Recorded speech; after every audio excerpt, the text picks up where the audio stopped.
Hi everyone, I'm just going to jump right into the self-assessment interview part 1. All right, first question. What what are you most afraid will happen to you as a result of taking this class? I am afraid that I will fail miserably, but I'm pretty confident that I will get at least a passing grade. That's what matters, right? What do you hope never happens in this class? I hope it never gets canceled. That would be horrible. I don't think it'll ever get canceled. Um, so yeah. What do you wish for from this class? I wish to gain a lot of knowledge and be aware of oppression and privilege more so than I do now. Now, what do you think is the purpose of our class? Intro to Oppression and Privilege, and what do you think is possible to achieve in a class like this? I think the purpose is that, again, to be aware of um, such I can't really say situations, um, such subjects, and I think anything is possible to achieve in a class like this. You can become an activist, social worker, and advocate for those that experience horrible oppression and privilege and have them overcome obstacles like that and in a way become more powerful, I guess. Um, there are multiple ways that people establish their identities. If someone asked you what were the most important aspects of your identity, what would you say? Um, Most important aspects of my identity. Um, I I mean, I would say woman because that is really important. I am a mother. I mean, I have all these roles. Mother, full-time student. Um, I am white, heterosexual. Uh,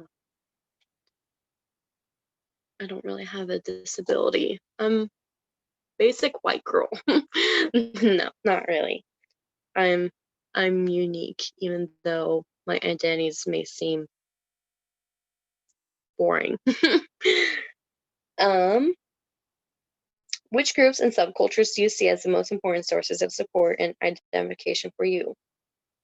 Uh, can't think of specific ones. I love my mommy groups. I learn a lot. We learn a lot from each other.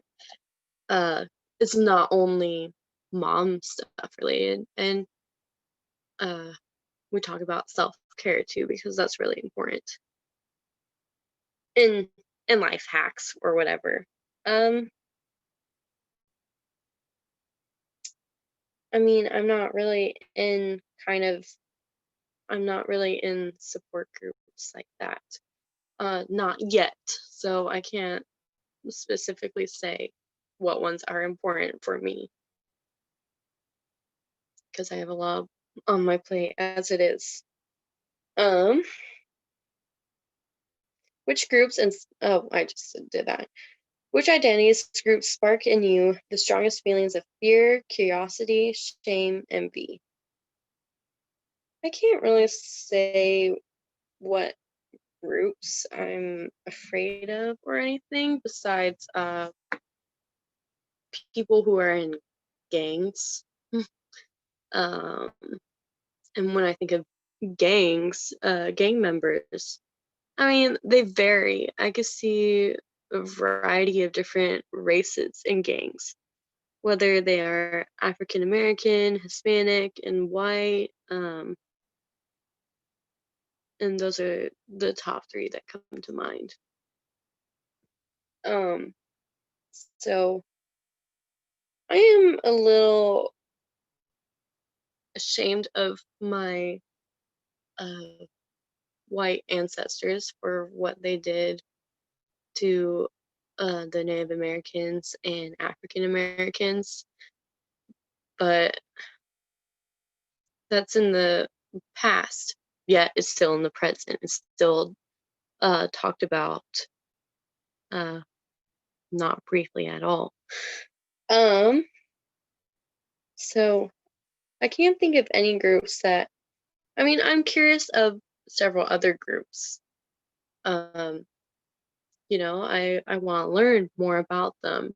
And so once I do learn more about them, I'll have a better answer.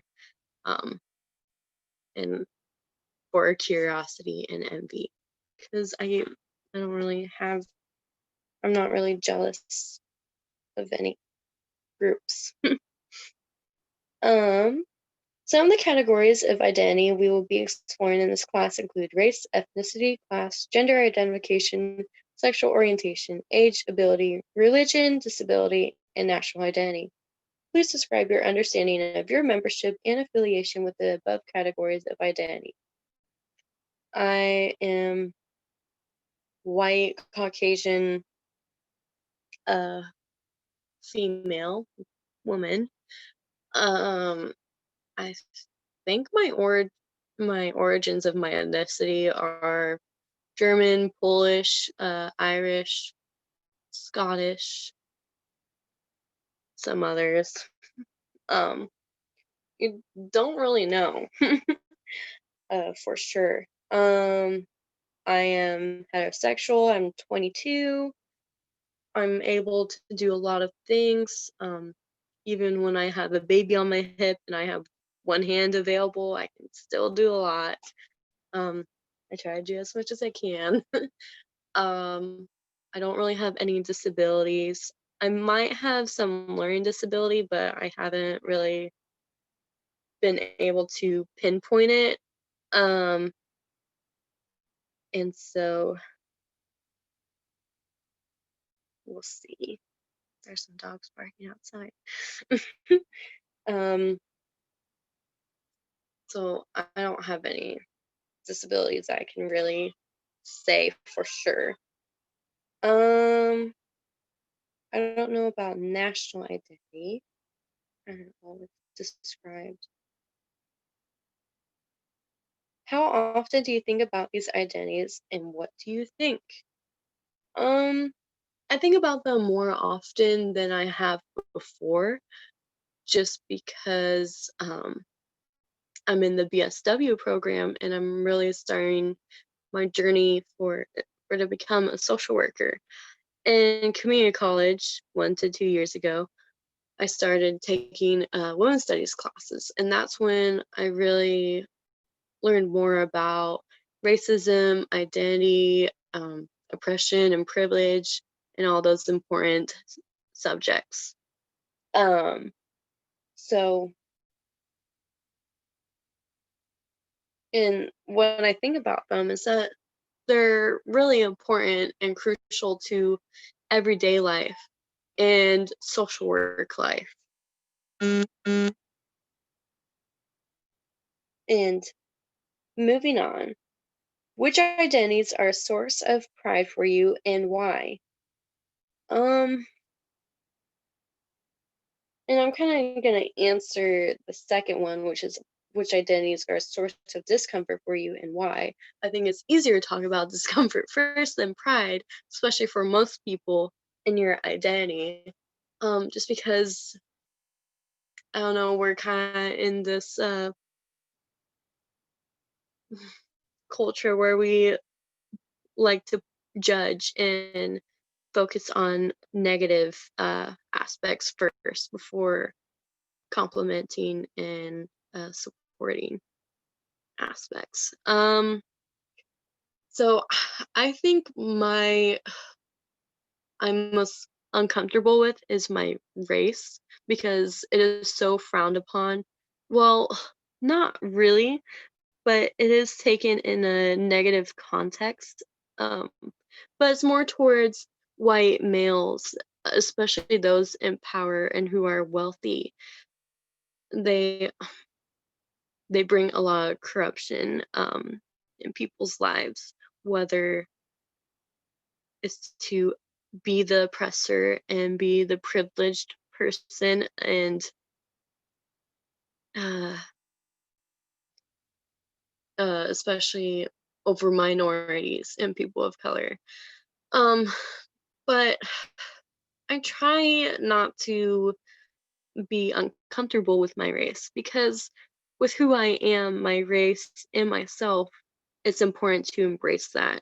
So I have to take pride in myself for who I am um, as a white uh, heterosexual female.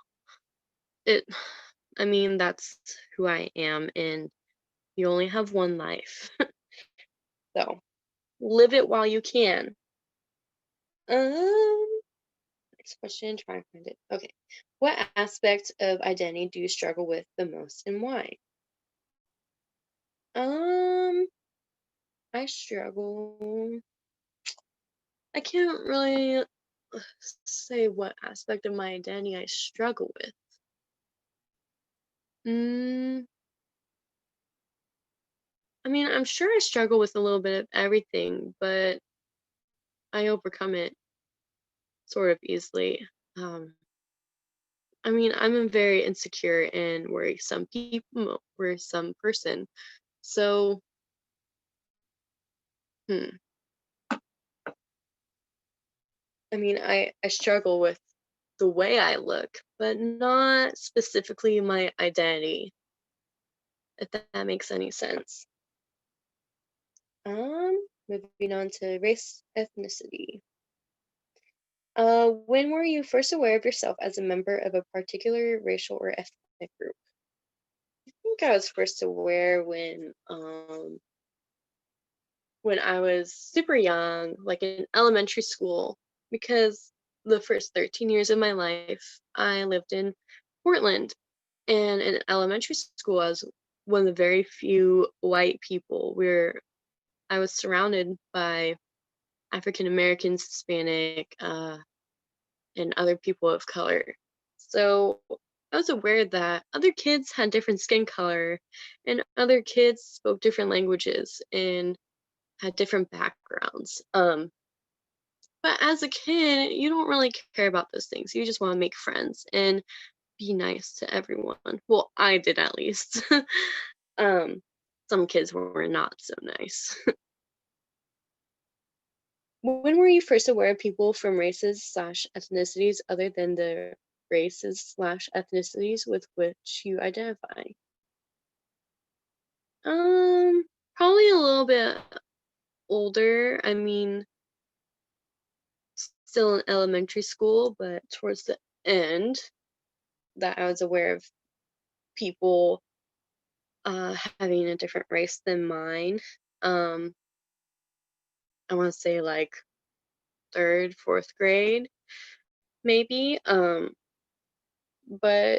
it wasn't something that we really talked about, it's such a young age. I mean, it's important to know about, but at that age, you really want to have fun and be friends with everyone and not be a loser and only have zero friends. um, I mean, I've always been that kind of person that treat others the way you want to be treated and respect other people and support people for who they are. I've always been given that mindset from my mom and family members. Um, so I've tried not to hate anyone, you know. Um, when was the first time you experienced the effects of racism? I personally haven't really experienced racism. Uh, I mean, if I did, I would remember. Maybe. I mean, I'm sure that there have been jokes like, "Oh, you're white. You can do anything," or something. Just because I'm white doesn't mean I can do anything. I've never had power in my life. I haven't had a surplus amount of privilege in my life. I'm sure I'm white, but I'm also a woman.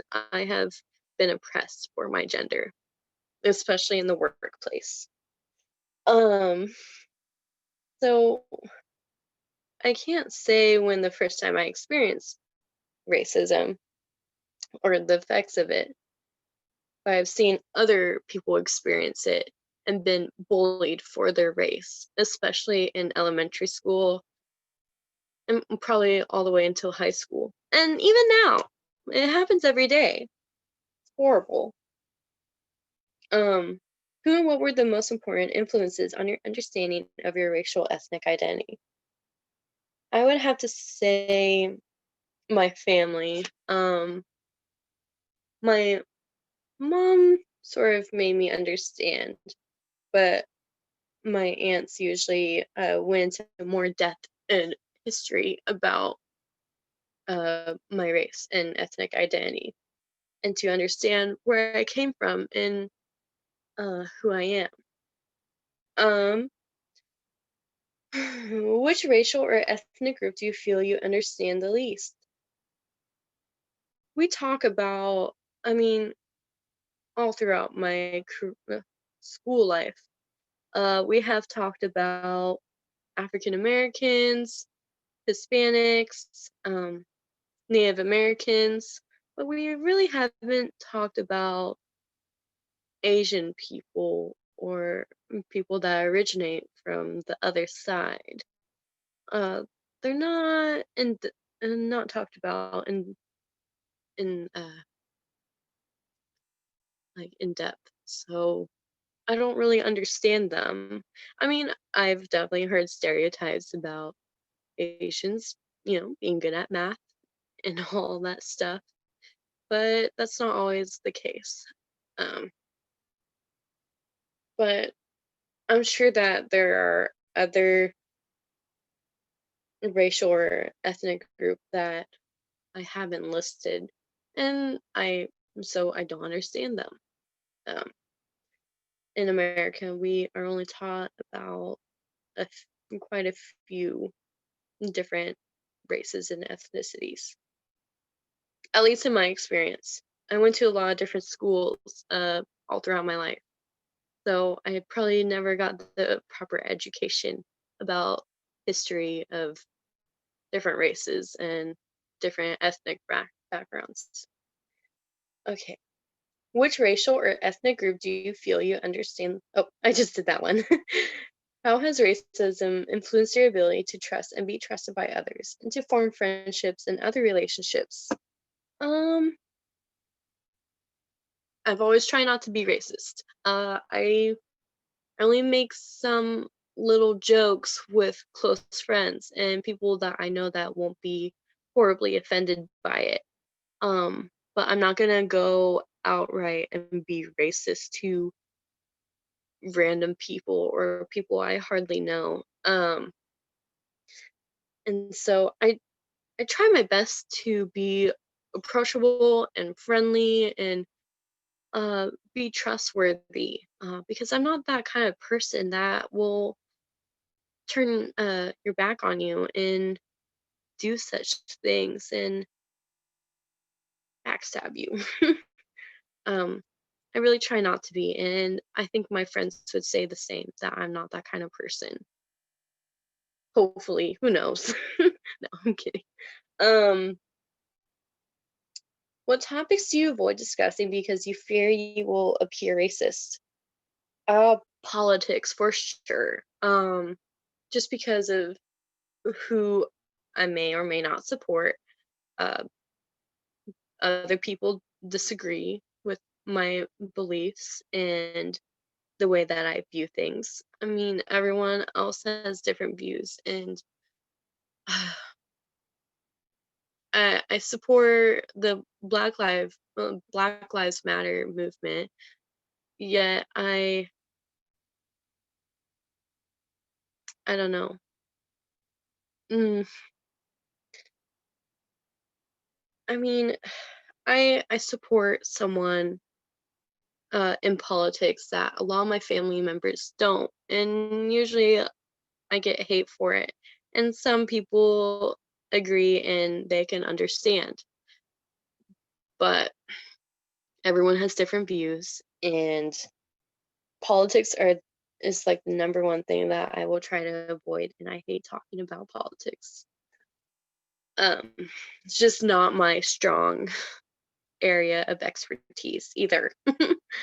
So, um, have you ever felt that you need to master the spoken and unspoken cultural norms or a particular racial or ethnic group to which you did not belong to survive? I can't say that I've ever been in this kind of situation um, to survive in different cultural norms or different or specific racial or ethnic groups. I mean, so in high school, for instance, I've always had a little bit of different group of friends, and they were all uh, different with each other, and some of them didn't like each other. And so I, I mean, I've always kind of done this. I've adapted my personality to that certain person or that group, so we can get along and to communicate with them better and understand them better. Just different people have different personalities, and I try to adapt to that. And yeah, so I tried to belong to different kinds of groups. How has racism impacted your ability to move culturally and geographically around the place you live? So for the first 13 years of my life, 12 to 13, I lived in Portland. And so being a white girl, I got teased a little bit, but mostly because of my appearance or something, or I don't know, because boys can be mean, especially in elementary school or middle school. And um, so I had to so compare that to living in a small town after living in Portland for so long. Me and my family, we moved to Astoria, which is like the very top of the Oregon coast in Oregon, obviously. Um, it's a really small town. A lot of people are white, and there's very few people that are people of color. I mean, it depends. There are more Hispanics than African Americans, for sure. Um, but I haven't really. I mean, so when I moved to small towns, I felt like I belonged more and that I was able to, I guess, in a sense, survive better and be more myself and not be so enclosed in like I was in Portland. And then after Astoria, I moved down here to Florence, which is further down along the Oregon coast, and it's about the same as Astoria, but a lot more white people and elderly people. So I'm able to move just fine. I'm not scared. I'm not I mean, I'm aware of my surroundings in both Astoria and Florence, but I don't know what the right word is. There's not a whole lot of racism in my experience in both small towns. In what ways has racism affected your life and the lives of those with whom you are close? So I haven't really experienced racism, but I've experienced racism with people who have experienced it themselves. And it's definitely affected the way that they perceive things, their perspective, um, to be careful what they do, how they act, what to say, even how to live. And I wish it wasn't that way. And I wish that they didn't have to be so careful all the time and always looking over their shoulder or something. And so I wish that they could just, well, it's not their fault, but I wish that they could just, you know, be able to live in not really fear, if that makes any sense. Not be scared of everything. Okay, moving on. Gender. What is your understanding of the difference between biological sex and gender identity? That's good to know. I started to learn more about this in community college, just because the more modern we get, the more modern our medicine and technology gets. Um, and biological sex is when you are born with certain parts, and that makes you male or female. Um, so it is by birth from which you are. Like, I was born a girl, and I've always been a girl. Kind of always acted a little bit of like a boy and a girl, but I think that's kind of normal to be a little bit of both when you're growing up. Um, and I still call myself a woman because I'm grown up now, no longer a girl. um, so biological sex is just biological. It's at birth. um, and gender identity is something that you figure out later on in life. It could be as early as 8 years old, or it could be as late as 50 years old or something. But that's not really an old age for you people that are older than 50. It's not. I'm sure you look great. Anyways, okay. Gender identity is for when so as an example, uh, say it's me and I was born a girl, but when I was about 12 years old, I felt like I was out of place. I was out of my body. Like it was an out of body experience. That, yes, I may have these parts as a girl, but I do not feel like I am a girl. I feel like I should be something else. I feel like I am a man in a way. And it doesn't really matter about your sexual orientation. It's just how you feel as a person. Um, that you may love everyone, and you may like the same sex, and you may like the opposite sex, but gender identity is more about yourself and your gender. You can back in the old days, this was not talked about. It was either male or female. And now that there's so much more, and it's really important to know about these terms, whether you're male, female, transgender, pansexual, um, the list goes on. That's what I can think of at the top of my head. But older generations don't really understand um, forms of gender identity just because it is so new and confusing. It is really confusing. I'm still trying to get a hang of it myself. But as I'm in this program, I hope to learn more about it and to get a better understanding of people that have different gender identities. Um, so, moving on.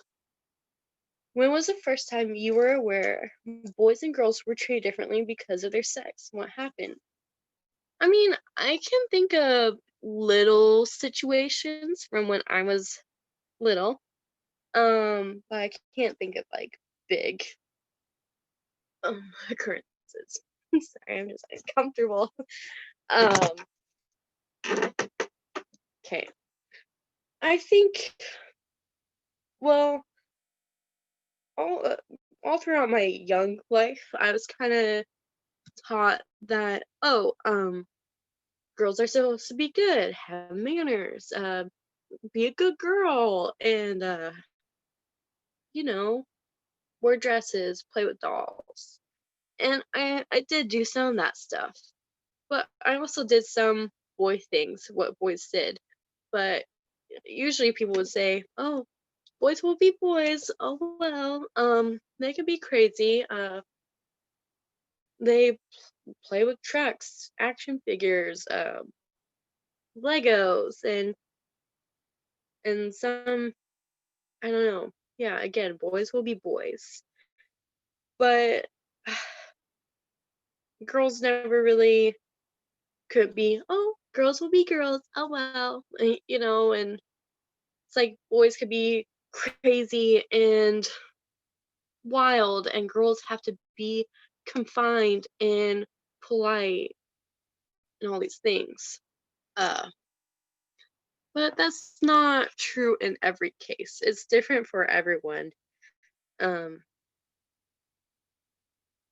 yeah. I mean, boys were treated differently than us girls by kind of getting more freedom, especially from our dads. Um, it's like they could play out for long periods of time, like play basketball. Sometimes even when it got super dark too, but girls couldn't, you know. Um, they're afraid we would get kidnapped or taken away or something or worse. So, and there are just little small instances. How do you define masculinity and femininity? Oh gosh, there are a plethora of terms for these, for masculinity and femininity. I want to say when you think of these words, they are polar opposites. Um, and so masculinity is where, like, you know, you think of men, manly men, strong, always work out, pump the iron, and um, don't show emotion. Be a man, like, uh, watch sports, do these things, work on your car, or I don't know. And with femininity, it's more like you show your emotions, and you you show more aspects of a girl, beauty, makeup, um it's more clean, and masculinity is more dirty. That's kind of how I see it, but that's not always the case. I'm a little bit of both, not specifically in those terms, but in the real definitions. I've taken tests before and said I was in between, and I forgot the word for it. Um, so it could help me with that. That would be great. I think it starts with an A. Auto. I don't know. um, but that's just when I think of masculinity and femininity. I can't really define it. It's really hard to, because I think they're becoming new terms for them. Um, the more modern it gets. Sorry, I'm just gonna move on to the next question. What aspects of these categories are most attractive to you, and what are the most threatening to you? Well, since I am straight, I like men. I like my fiance very much. Um, he's not like super masculine. He has some feminine traits, just like I'm feminine and I have some masculine traits, but it's not all feminine, not all masculine. It's not black and white. Um, so a mixture of both. And so I like it when a man shows his feelings, right? Shows who they are. And if you ever, I don't know. So the most threatening to me are the people who are ignorant about um, such identities for your gender, and that they think it's only female and male. Um, And that's concerning to me. It is kind of specifically more older generations that don't understand these concepts, but hopefully the younger generations, even including myself, will inform those that don't have knowledge about gender identities and masculinity and femininity and so on. How did you learn to become the gender identity you have chosen to inhabit? Has there been a shift in your gender identity throughout your life? And if so, what has shifted? Um, Nothing has shifted. I've always seen myself as a girl, woman. I've never seen myself as a man or anything else. So nothing has shifted. Um, Besides, I mean, as a young little girl, I've wanted to do both little boy and girl things, not just little girl things, because being a little girl can be tedious and time consuming, especially with makeup and looking pretty all the time. It's exhausting. And I don't want to always be confined to beauty norms. Have you ever been asked to identify whether you were a boy or a girl as a child, as an adult? Not that I think so. Not that I can recall. I don't think I've ever been asked to identify whether I'm a boy or a girl. They just mostly assume I'm a girl. Um, but now, you know, especially online, uh, people, you're asked for your gender, female, male, other, and so, I mean, I've always described myself as a female. Um, I don't I don't know what to say about that. I've just always it's always been the same. Have you ever been perceived as a gender with which you do not identify? No, I have not been perceived as a gender with which I don't identify as. Um, if I did, I would remember. Were you ever told that if you went out alone after dark, you could be raped? If yes, what was the implied identity of the rapist? Um, Not I wasn't really fearful of this, in my small towns, but living in Portland, a little bit, yes. But after learning more about rape in high school, when I lived in these small towns, I wasn't afraid that this would happen if I went out in the dark. But I wouldn't ever be alone in the dark. I would usually be with a friend or something. And um but if it was a different story, if I was living in LA or New York City, I would definitely be afraid. I would have mace, or I would always have 911 on speed dial, or um I just wouldn't go alone in the dark. Somehow, I don't know, that could be kind of impossible. I I would definitely want to go in pairs. But I have seen this perception before, especially in shows like Law and Order. um, and when I think of the implied identity of the rapist, I think of a white man. Um, I don't know why, if it's because that's who I've seen on shows, or if it's because white men want to be dominant and want to be power, especially of women. And so there are different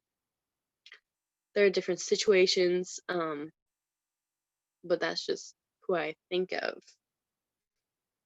Um, how do you express your gender identity, and are there aspects of your gender identity that you would like to change?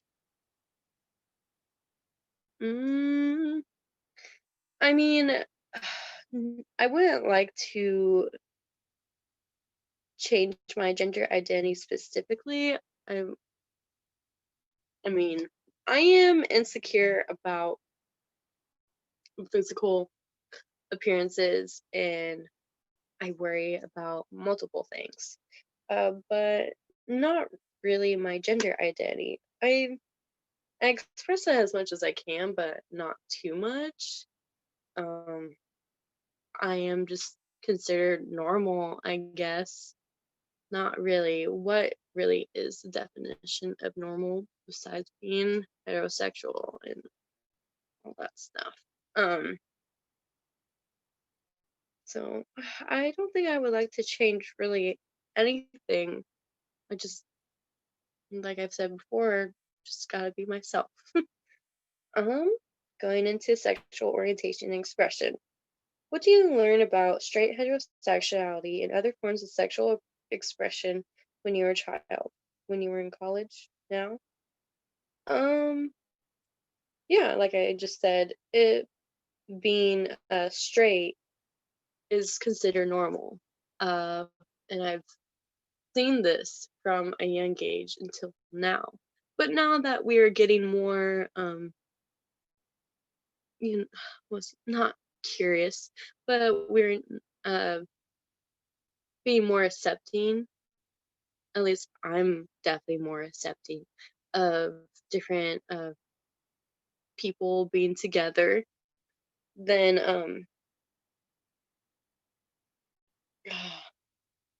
I forgot where I was going with that. But as I got older, from a young age, like from high school, community college to now, um, I just support it. Like, yeah, that's great. Be be with who you want to be with. Be who you want to be. I don't care as long as you're happy. All that kind of nice. Um, but I try to be accepting of everyone, because who wants to be that kind of person that hates everyone and who's just mad at everyone in the world? That's not a way to live. That's just my opinion. What do you remember learning about people who were not heterosexual when you were a child, and from what source did you learn this information? If you are straight, how did this information influence your ability to question your sexual orientation? Um, when I was a child, when I saw people that were not heterosexual, I didn't really think much of it. You know, as a kid, you don't really care. um, at least in my experience. um, I mean, I've always been a loving and respectful person. Uh, at least that's what I think. If other people think differently, then that's their problem. Not really. Um, I mean, I didn't really learn this from anyone. It's just from what I've experienced. Um, like both of my parents are straight. Most of the people in my family are straight, and so that's normal, right? And as I got older, like in high school, some of my family members came out of the closet and said that they're different, and a couple of them even um got a gender change, and it just amazed me. I was like, oh yeah, that's great. Like, you do you. I mean, I try to respect and support everyone. I'm so and I never really questioned myself about my own sexual orientation. I've just always been straight. I never really thought anything else about it. But I have been, like in high school or so, I have been curious, but not to the point where I took action into it. Um, yeah, I just didn't really do anything about it. So I forgot where I was. If you have ever acknowledged a sexual attraction to a person of the gender with which you identify, what did that acknowledgement do to your understanding of your sexual orientation? I've I've never been sexually attracted to someone of the same sex, only opposite. um, but I have been attracted to the same sex, just not sexually, just more in a curiosity kind of way. Like, will I ever kiss a girl one day? Still haven't. Like on the cheeks, of your girlfriends. And I mean, I've never really questioned about it until now. And I'm happy with who I am as a straight person. I have a baby with my partner. And I mean, I'm satisfied with my life for the most part. Um, so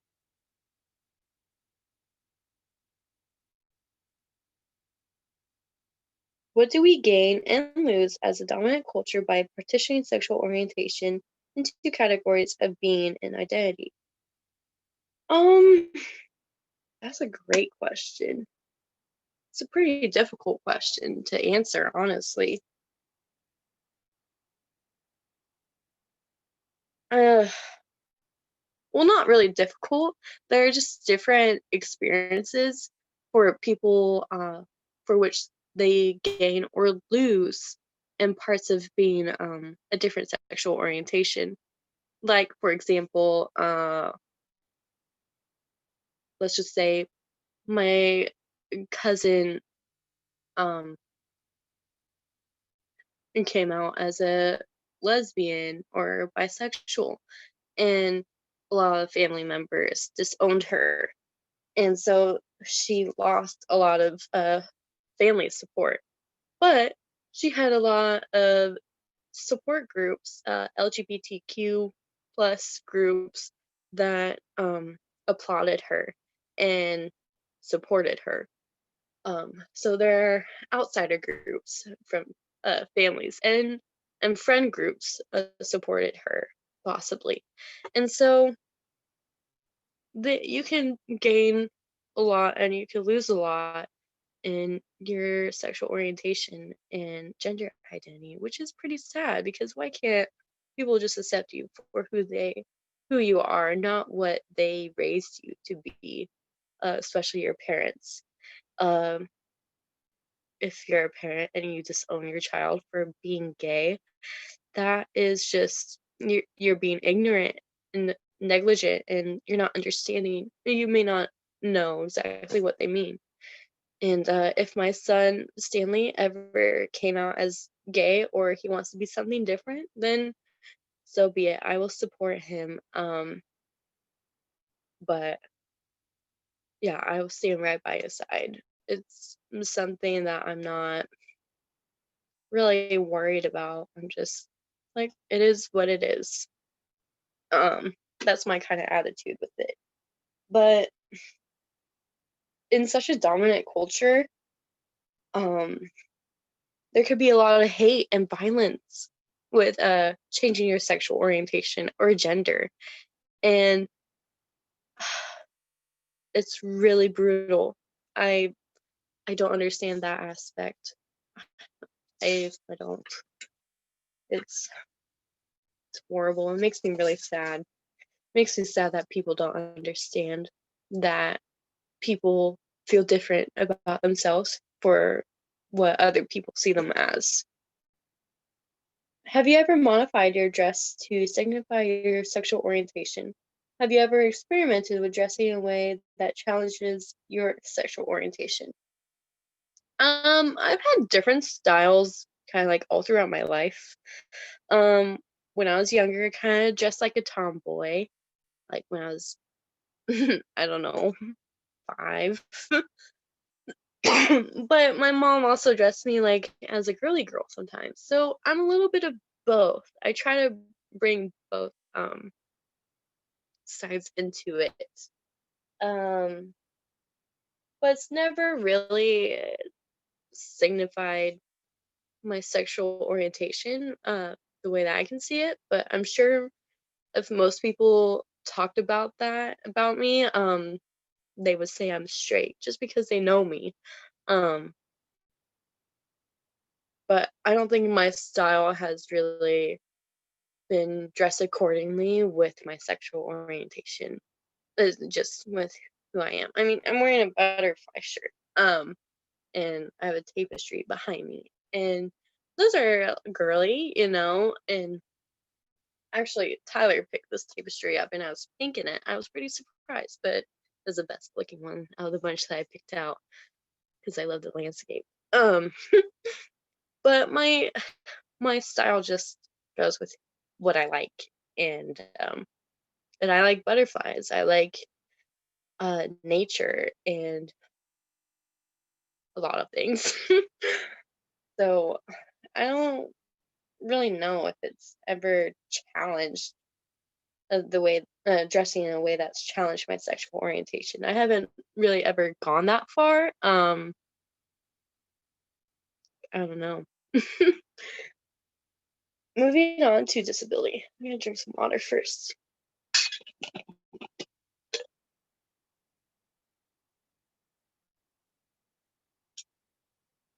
Excuse me. Stay hydrated.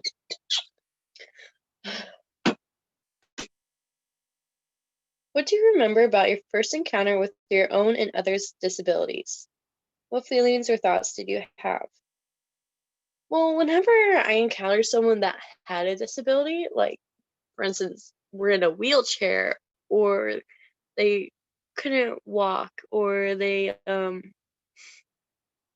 had autism or something, I would feel a little bit of guilt and I would feel sad for them in a way, but also kind of empowered that people with disabilities can accomplish so much, especially with people with autism, because they become obsessed with a specific subject or subjects, and they could be really successful in that.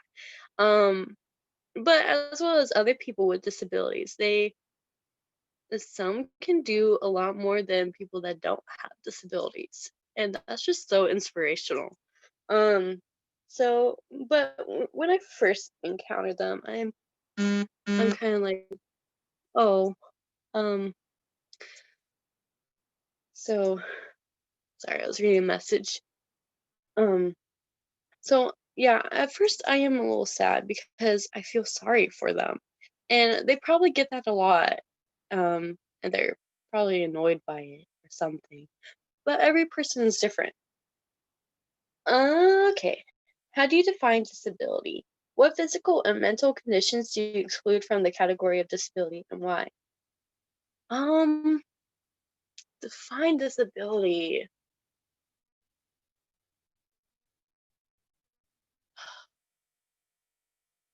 That's good. Uh,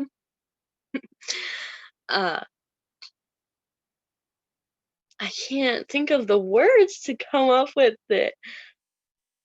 I mean, almost anything can be a disability, but it could be in medical terms or physical terms or mental terms, even emotional. What's going on here? Um, there's just something that's holding you back from doing what you can actually do. Um, I don't know. It's different. I can't define it in one way. Um,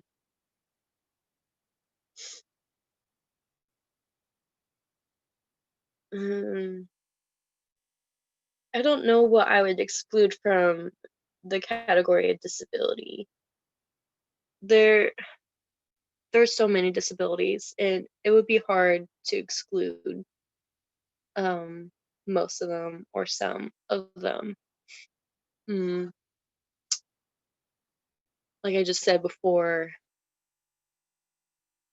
I don't know. It's something that's holding you back. Um, and I don't know. w- all throughout my life, I haven't really talked about disability, not in depth. Um, and now that I'm talking about it more, it's really getting me thinking, which is good. Um, social work is all about critical thinking, and so I would like to learn more about what would be excluded from disabilities, and why. I don't really know that answer yet. Um, What has shifted in your understanding and conception of disabilities as you have aged? That, well, when I was younger, I think uh, I thought of people with disabilities only in like wheelchairs. And as I've gotten older, more people can be walking normally and still have a disability, or they can. Mm, I mean, there's a variety of different people with disabilities that I have experienced that are not always in wheelchairs, or they look perfectly fine, but they actually have a lot going on in here. And especially with like dyslexia and mental disabilities. Um, my mom, for instance, she looks totally fine, but she has a lot of learning problems. I don't know the specific terms for them, but she is slower than most people that I know, and it's hard for her to really fully understand some things. Um, and I didn't really notice about that kind of stuff about her until I was in high school, and I would get mad at her about it and say, "Why don't you understand what I'm saying? Like I'm being so simple." But that was the angry stage of my life. Um, so keep losing my place.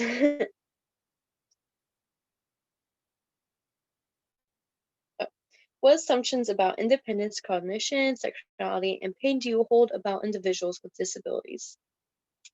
I mean, some of them are able to do most people without disabilities can do.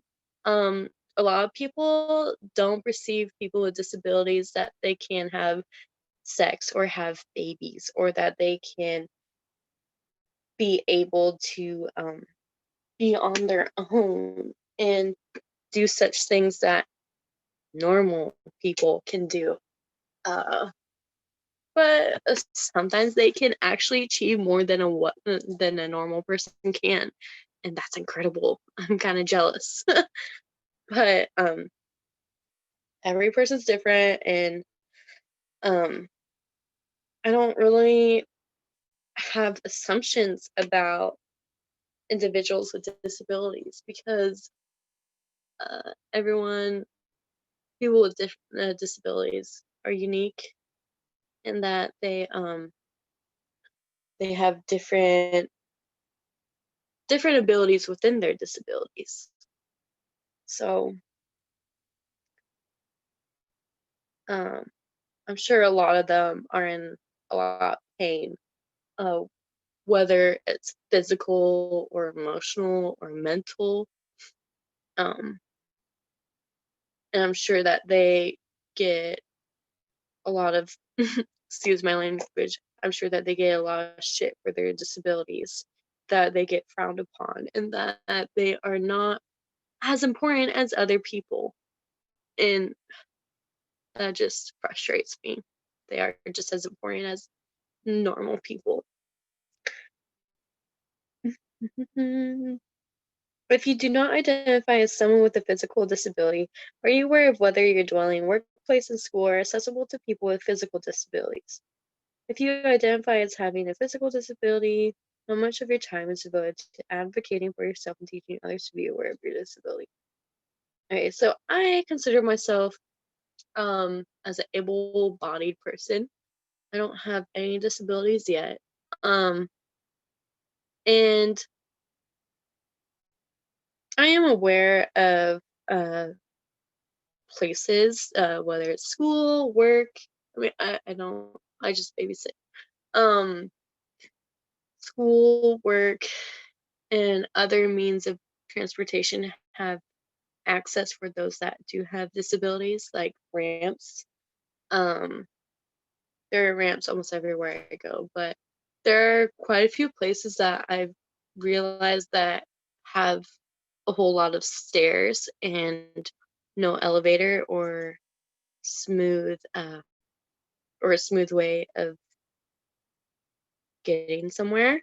Like for example, my last apartment in Astoria, it had so many flights of stairs, and there's I mean, there was the first floor that's all accessible, but you still had to go up a lot of stairs unless you went through a different side.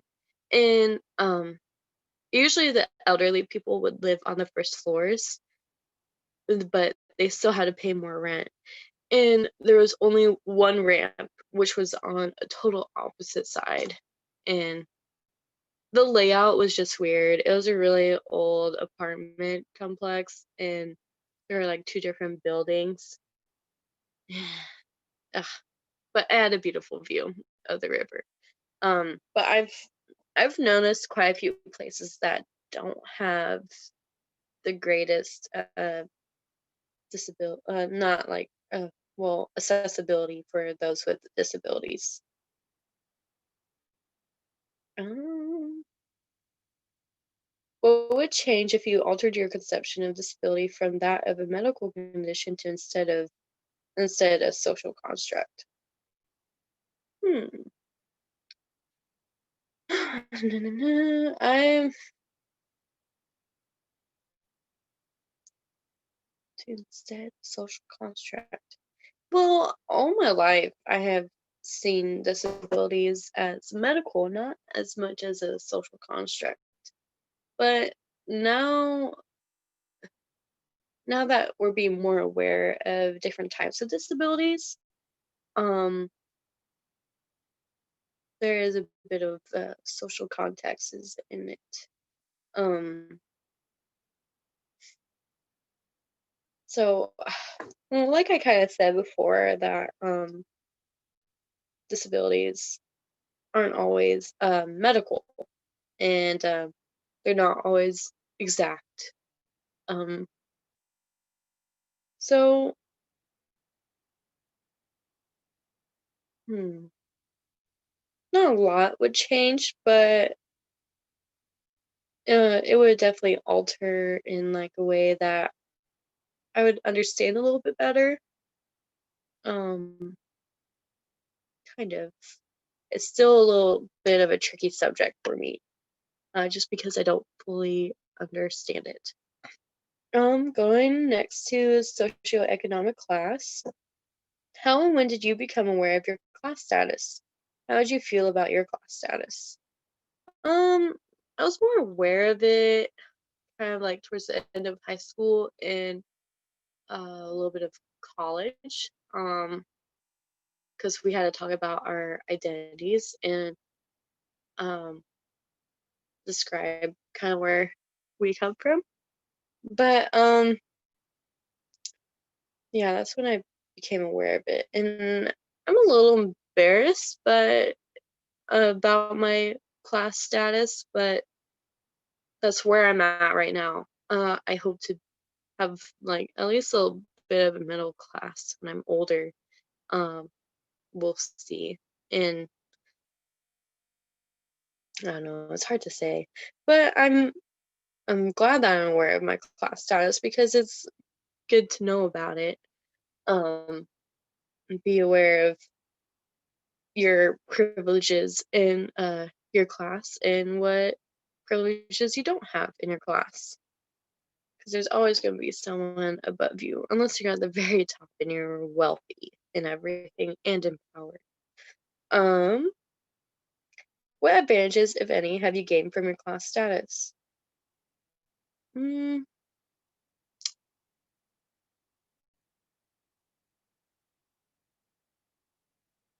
I don't really know. I have gained that my class status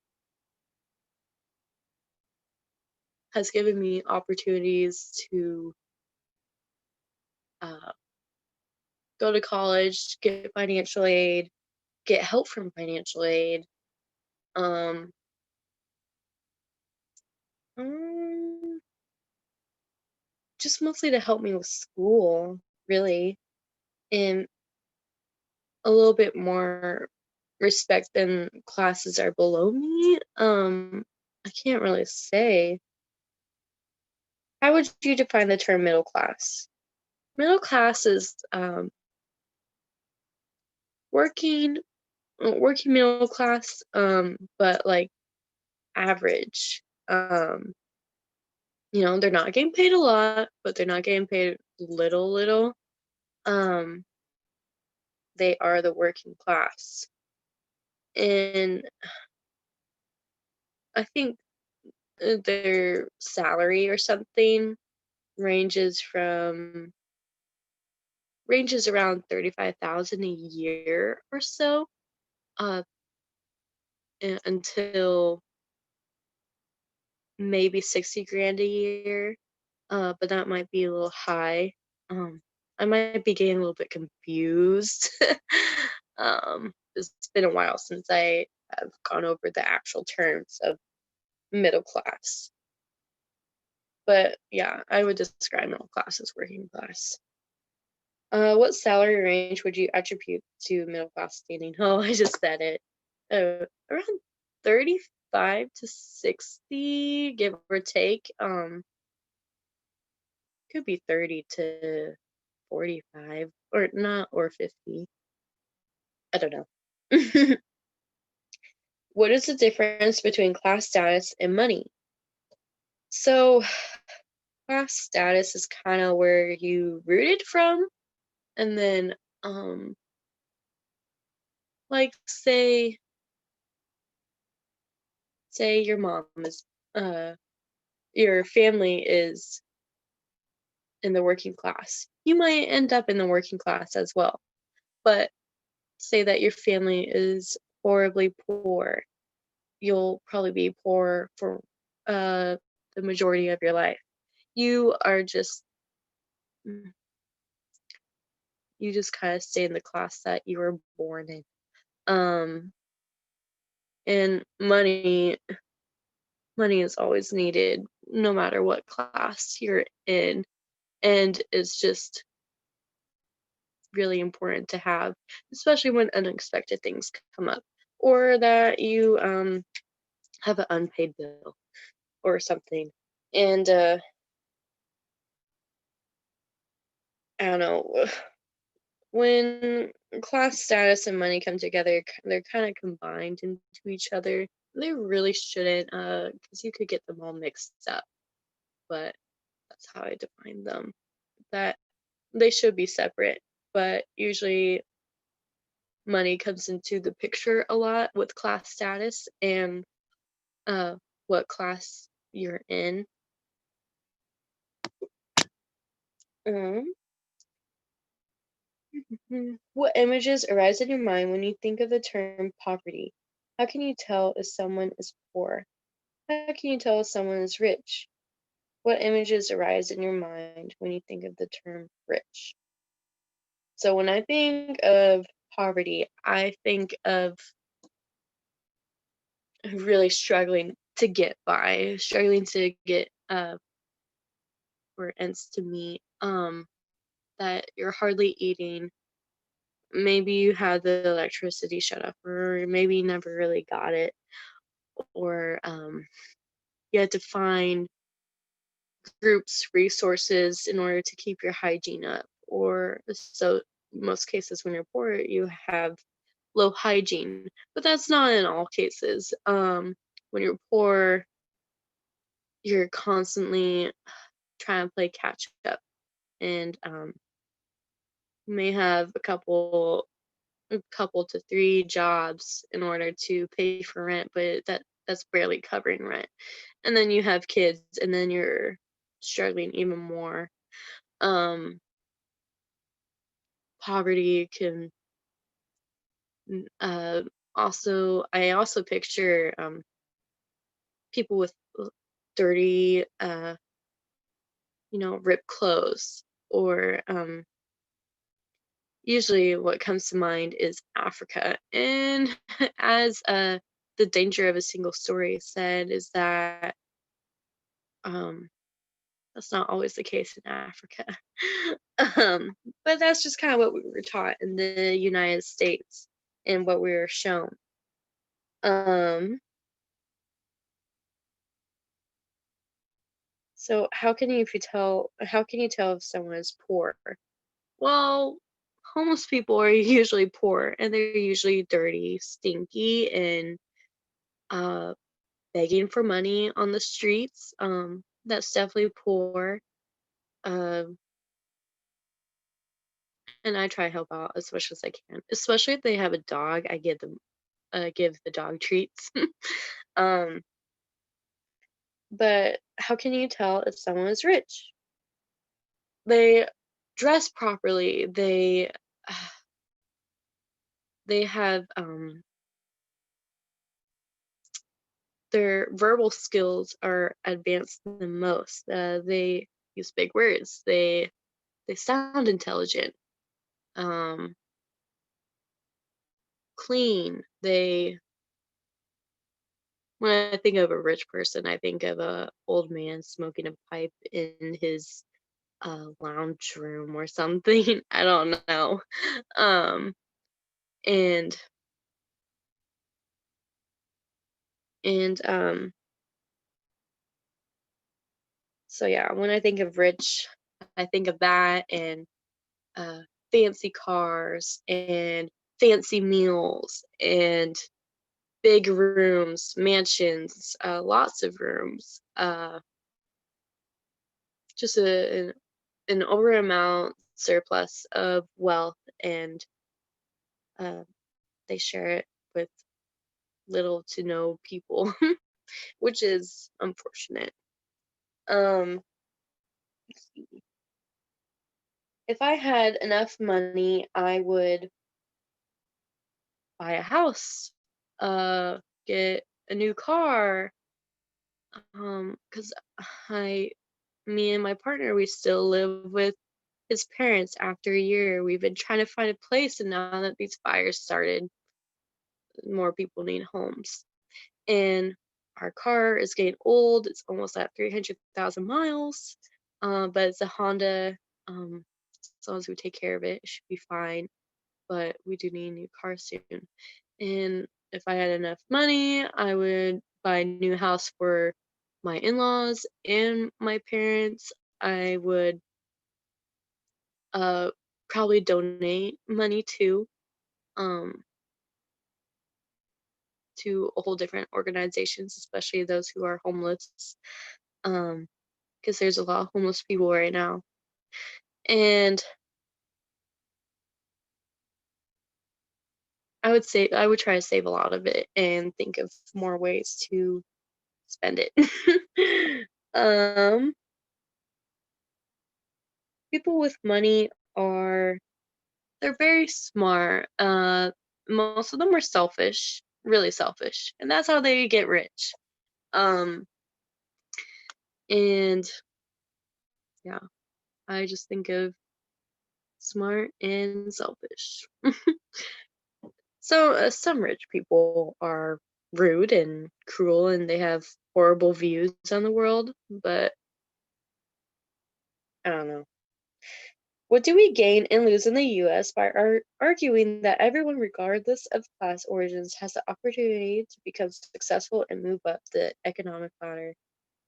Well, I can argue that people in the lower class definitely don't have as many or greater opportunities as the higher class does. They have more connections than the lower class does. It's just not fair, but that's the way it is. And so I don't think that's right that no matter what your class status is, that you can move up the economic ladder. Um, that's not the case. usually those that are wealthy and are empowered, and the kids that they make will be the same way, and it's just a cycle of that. And there are some miracles that people from the lower class move up in the world and they become really successful. Um, but usually they have to be really intelligent and they have to be really dedicated to schoolwork and volunteering and all sorts of stuff. Do you identify with those in your class bracket or with those above or below you? A little bit of everything, I guess. Can't really say.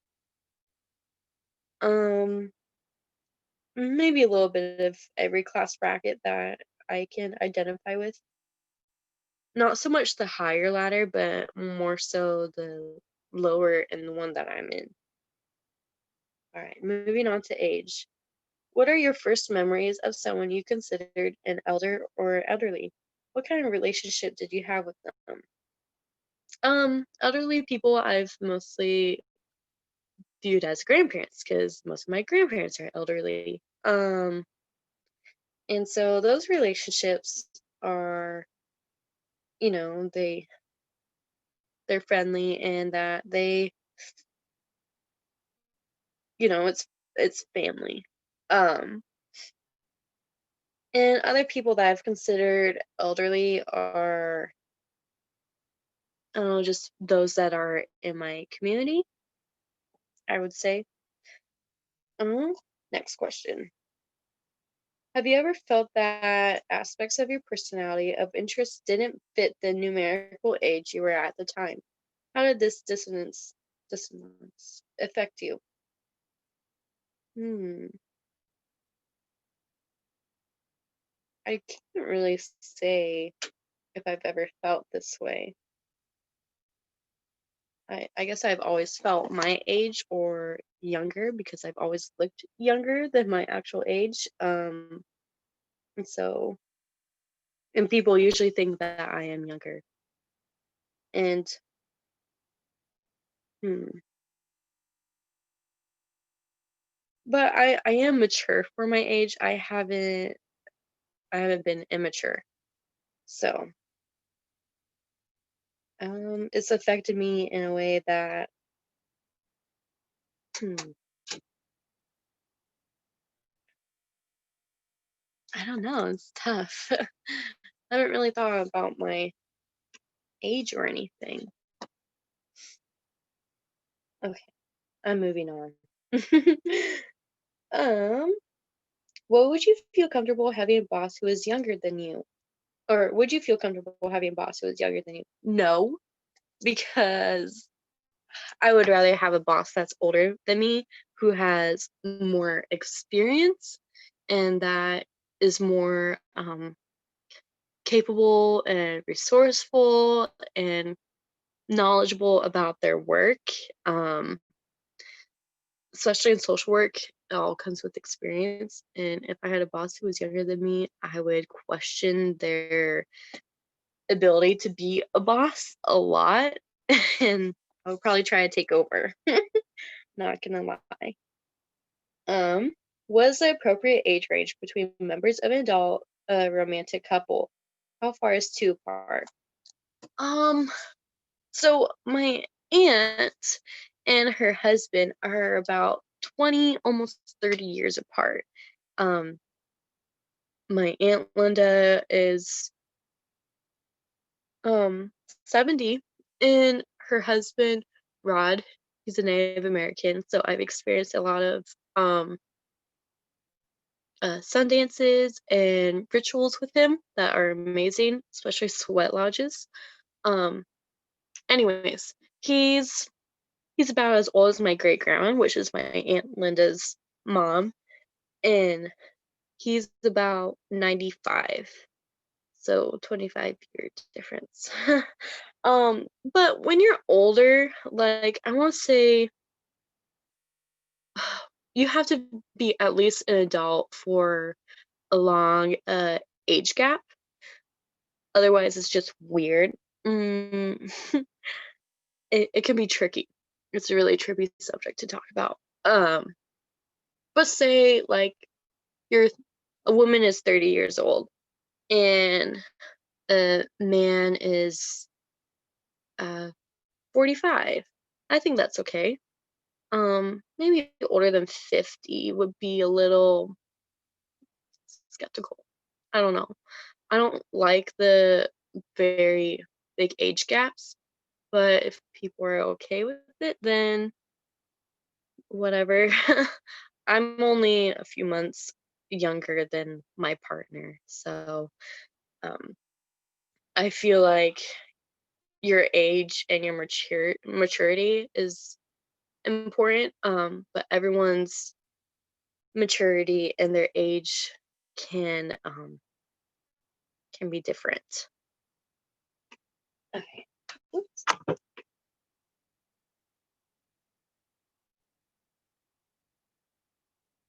How far is too far? More than 20 years because 15, 20 years because when you think of it, you were 15 years old or 20 years old when your partner was born, and that's just a little disgusting. But as you're a lot older, you're much older adult, like at least 30, I say that's more acceptable to date people that have a bigger age gap. It's just yeah, it's not my kind of expertise. Um, what are the differences between how older white men and older white women are perceived in U.S. culture? Uh, older white women are perceived as like grannies, in my opinion, and older white men are usually still people that are in power, um, in some cases, and mm,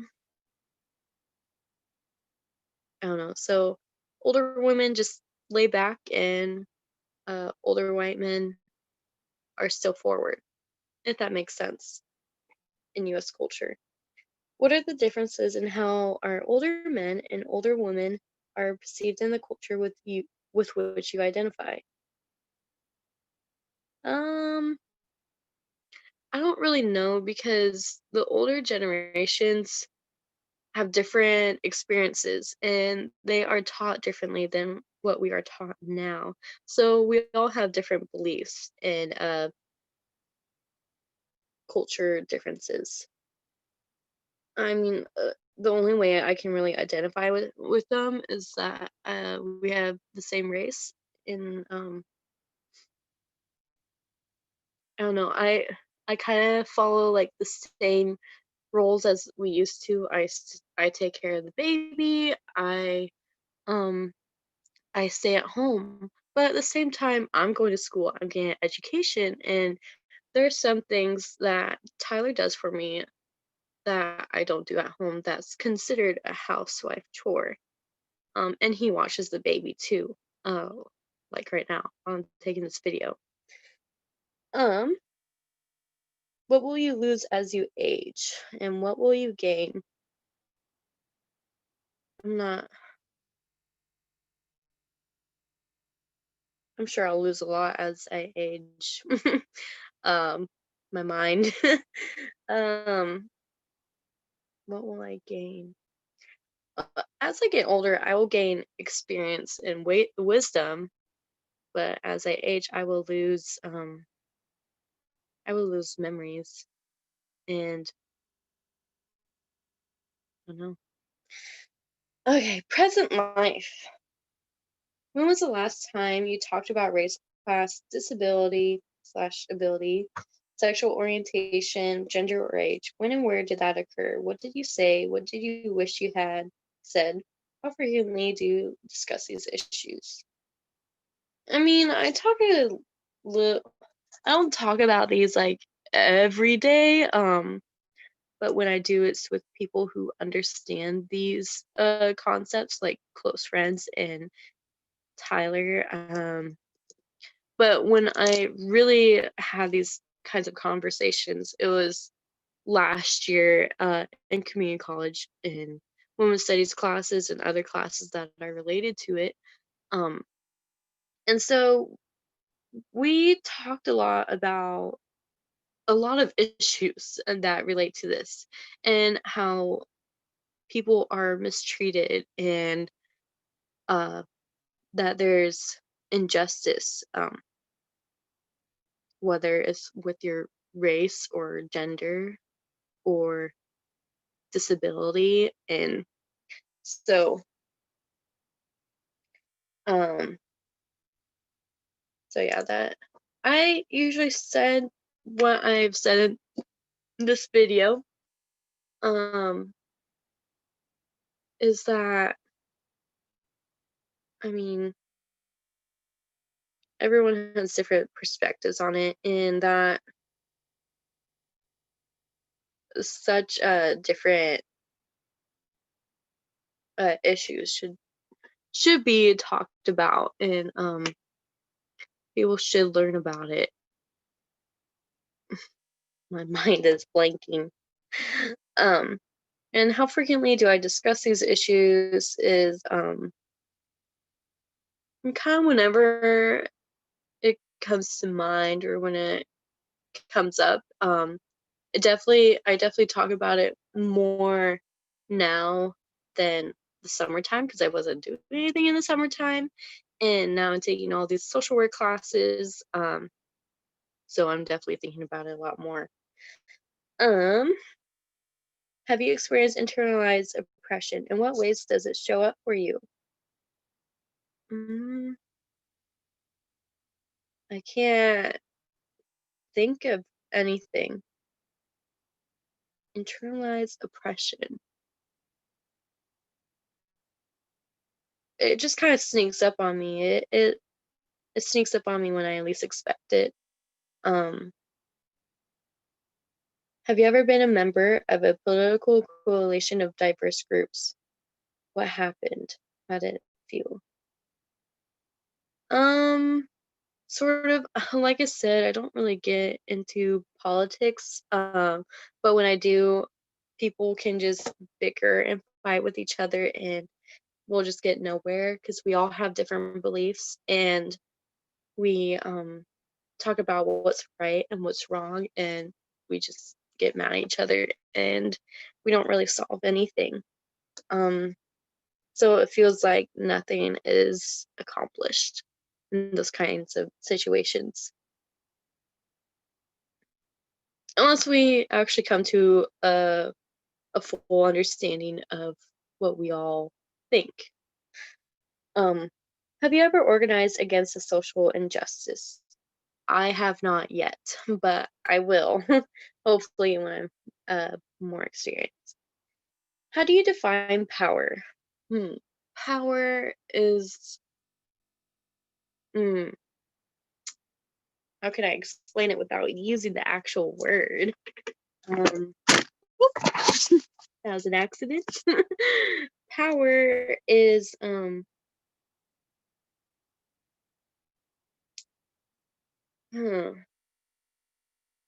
gosh, what is power? Um, hmm. Power is, let's get back to that. Have you ever worked in an organization or been in a community that was entirely led by Black, Indigenous, people of color, BIPOC? No, I have not. Hopefully one day I will. Um, have you ever been the only representative of an identity group in the social group or organization? What did that feel like?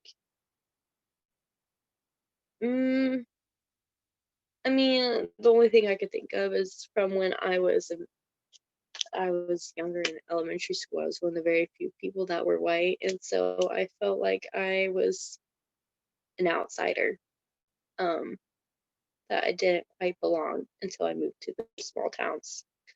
Um, so power is kind of like having this control over other people specifically. And now conclusion. This interview. What feelings arose in you during this interview?